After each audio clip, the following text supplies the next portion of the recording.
Mənim kişi qardaşım. Bir çox hallarda xanımlar öz fikirlərini başqa hissləri ilə çatdırırlar. Məsəl üçün, əgər səndən küsübdüsə və status arvad tez-tez baxırsa, bu o deməkdir ki, yaz mənə yaz, təcili mənə yaz. Eğer biraz romantik xanımdırsa belə deyir. Bugün aramadım ama sen ara beni. Mütləq ona yaz, əgər statusa tez-tez baxırsan. İkinci, əgər sözün sonunda nəysə deyirsə, sən deyirsən ki, ay Allah, çox şükür, deyəsən, dayı mövzunu bağladı. Yo, bağlamayıb.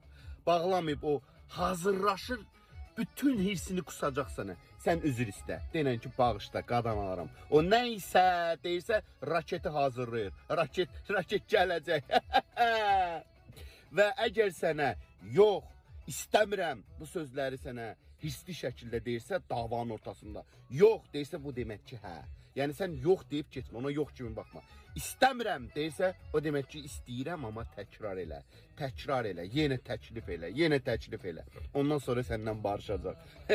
Hər bir xanımın özünün dili var. Çünki xanımlar bizim incə varlıqlarımızdır. Xanımlar nazəndədirlər. Onlar öz sözlərini birbaşa deyə bilməsələr də, bəzi hissləri ilə o sözləri bizə ötürürlər və öz yanındakı kişilərin anlayışlı, dirəncli və inadkeş olmasını istəyirlər. İstəyirlər ki, onlar biz kişi olaraq onların hallarından anlayaq, onların dillərini başa düşək, onların nə demək istədiklərini göydə tutaq, o zaman bizi daha çox sevirlər. Elə bizim də kişiliyimiz bunun üzərində qurulub. Hər zaman xanımlarımızın dilini daha rahat anlayıb, onlarla möhtəşəm bir şəkildə əldə tutub, xoşbəxt yollara, huzurlu addımlarla getməniz diləyilə.